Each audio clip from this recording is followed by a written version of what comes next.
Ah. Ayun ang pangit kasi dun sa ginagawa ko na yun. 3 minutes lang, tapos na yung kasal. Sana all, pre! Bobo!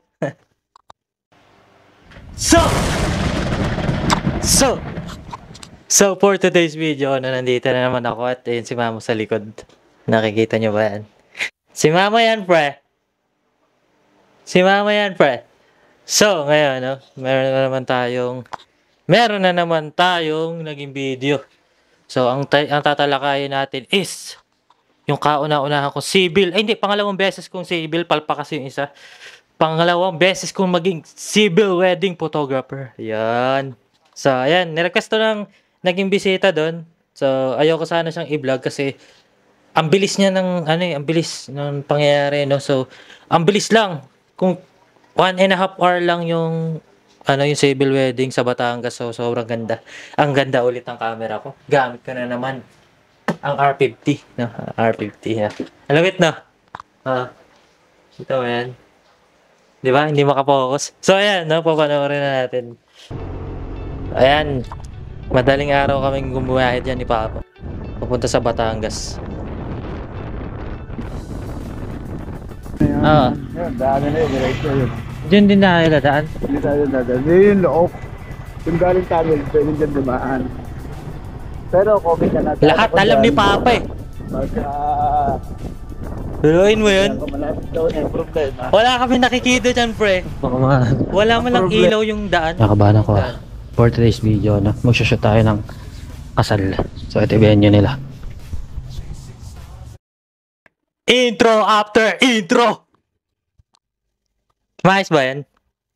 Maayos ba yan? Intro after intro. Umi-intro pa, umi-intro na. Medyo nakabahan ako. As always, laging kinakabahan. First time. Waiting na lang. Waiting.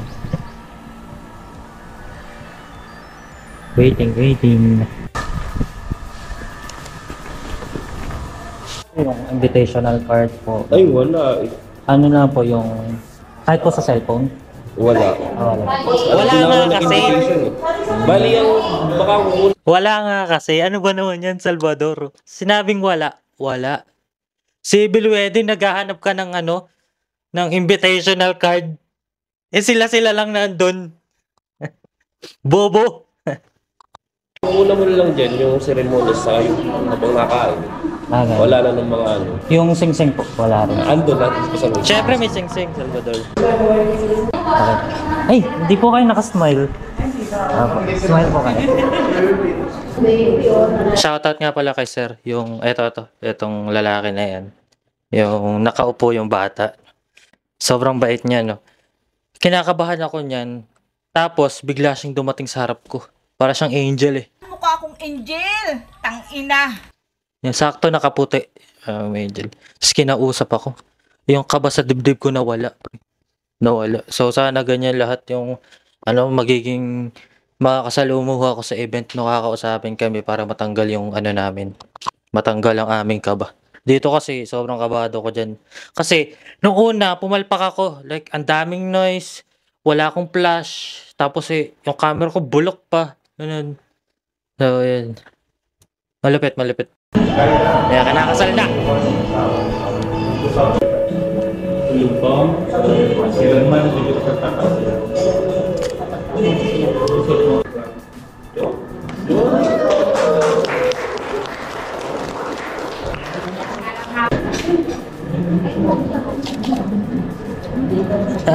Nagpipirmahan para sa mga ebidensya. Ang bilis po mag magkasal na. 3 minutes lang po. 3 minutes, madali po siya. Buti na inawat ko. Picture mo na po. Talaga civil wedding, 3 minutes lang tapos na yung kasal. Kasi yung naano ko kasi, yung nauna kong naatadan na pumalpak ako na civil wedding. Ang tagal kasi dahil babae yung nagkakasal. Kasi dito lalaki eh. Hindi ko lang alam kasi yung babae kasi yung nagkasal nung una kong civil wedding. Ang tagal kasi ang dami niya sinabi. Hindi ko lang alam kung ganun lahat. Pero dito kasi saglit lang, 3 minutes lang. Sir, dito muna po tayo. Saglitan ko lang po kasi ngayon. Ano po? Eto ang pinakamalupit. Ako lang ang gumagawa at gagawa na, ewan ko lang kung gumagawa ng iba, pero sa sarili ko, ako kita, na pagtapos ng wedding. Kalupit boy. Kapag kinuha niyo ako photographer, pre, ako na yun sa inyo ako. Ha? Wala akong time. Bakit kuhanin yung time? Mainit naman, uuwi ako, di mainit din. Ayan, so prenup sila kahit tapos na, di ba? Tapos na yung kasal. My best friend. Tingin po kayo sa isa't isa. Siya po. Wait lang po. 1, 2, Sir, kunwari kikisan nyo po si ma'am, tapos awatin nyo po ng yan. Ito yung picture na ayoko. Yung sweet na ganyan, pre. Sana all, pre! Sana all, pre, ganyan. Ayan, yan. Parang hindi sila nag-aaway eh. Dito po tayo. Dito po. Pasok po kayo dito. Ganun po kayo. Marami po ba? Hindi naman. Ay, Ito. Ayan ang Ganun po photographer. kayo. Kayang mag-adjust. Usad po kayo. Natatakpan mo yung screen. Tapos tingin po kayo. Ayun ang pangit kasi dun sa ginagawa ko na yun. No? Hindi ko kasi nakikita yung nakaka-capture ko nung time na yun. So natatakpan siya na screen, natatakpan siya na kamay. So next time, kailangan maging tumatak na sa utak ko yun na kailangan di maharangan yung camera. Bobo mo dun, Salvador. Yan. Yan. Kamu, puro kamay ang nakikita. Sa akin po yung ano. Sir, tingin po kayo sa po. Ano, sa likod po kayo, sir. Tapos yakapin niyo po. Yun? Yakapin niyo po si Sana ma'am. all, niyayakap. Wait lang ah. Yan. 1, 2. Yung prenup na yan, 5 minutes lang. Tingin po. Higpitan niyo po. Tapos ganun, galaw-galaw po kayong ganun. Yay. Ayan. Sige po. Ayan. Wait lang po. Ayan po. Sige po. Oh, puro kamay, Diyos ko. Sir. Ganun din po kayo. Parang sasandal po kayo. Ayan. Ang ganda na sana. Ay, Puro kamay. Kaya ayoko i-upload to eh. Ayan. Tingin yung bata. Ito yung bata. Anak nila yun. Ano ito pinagagagawa ng magulang ko? Nakakahiya. Umaga. Joke lang. Wait lang po. Sir, sige po. Huwag muna po kalungkot. Iniisip ng bata. Uy, gusto ko Ay, maging nasa kabila po photographer. pala. Dito ako? Paano ba ang gagawin? Sige po. Kahit ito na lang po. Ayan, para magkikiss po kayo, tapos nakaganon po kayo sa akin. Bala ko si dalawang yan. So, hindi Sige po. pala ganun.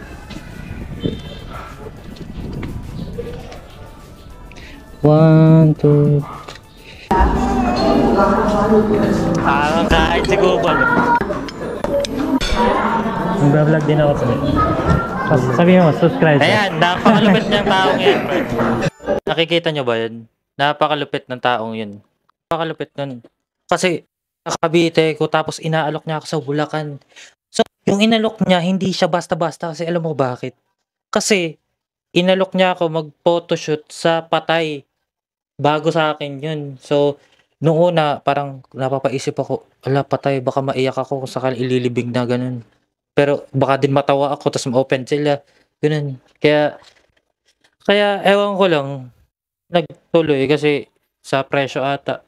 Kasi pamasahe ko pa, Bulacan. Kaya kinukuha niya yung ano ko. Sabi mo, subscribe. Nakikita naman may picture. Yan, tamang picture lang. R50 lang. Ano? Ate, wag mo subukan. Wag mong subukan na bumili ng cameras, pumasok sa gantong industry. Ha? Bakit? Bakit ka mo? Taon bago ka magka-ROI. Talagang taon. Etong ano ko, etong photography ko.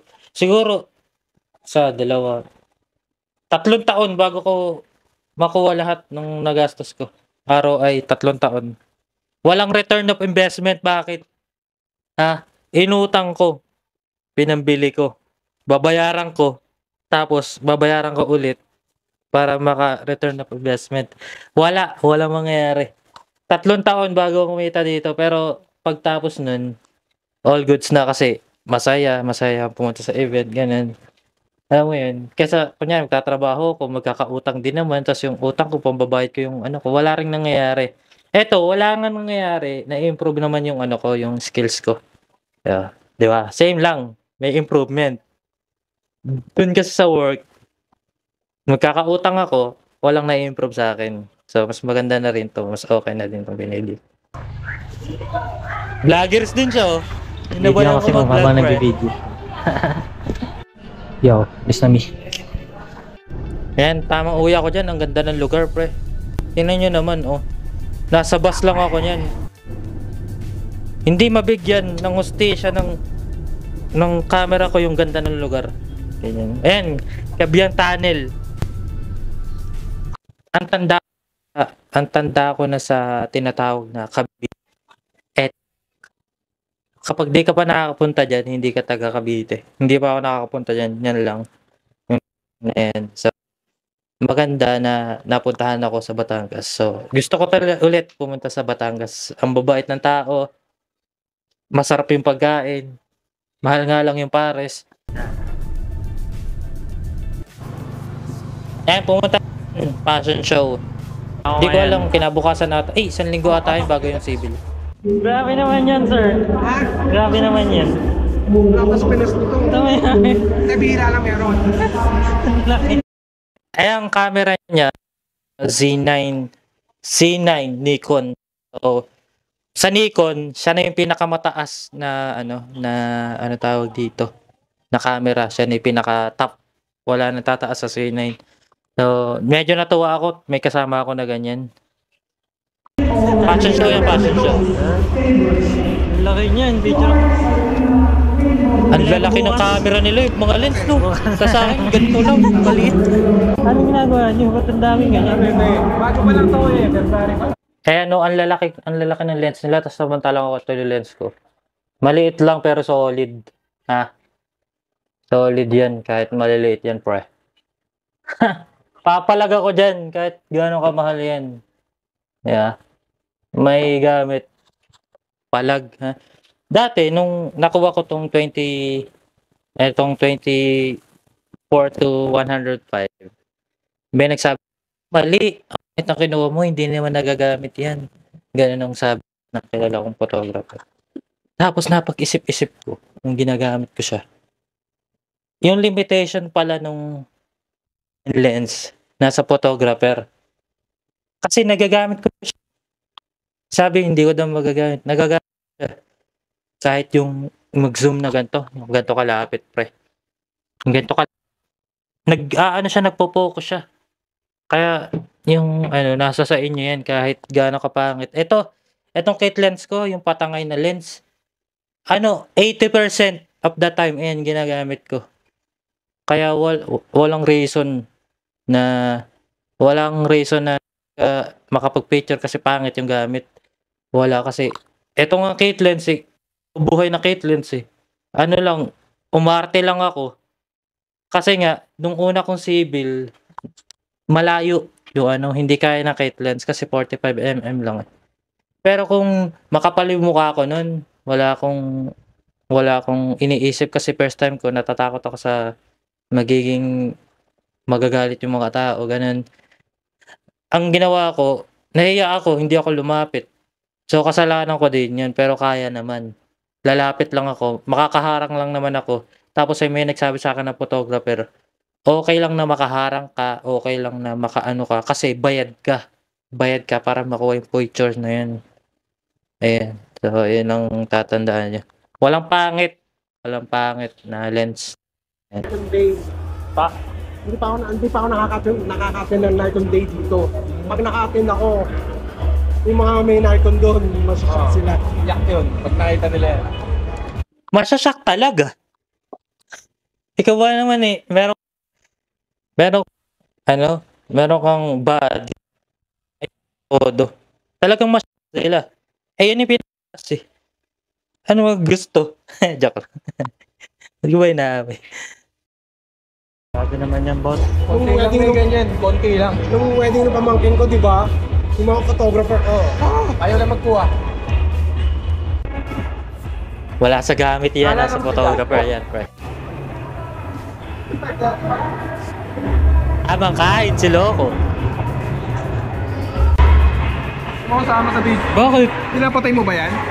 Oh, Huwag mo sama.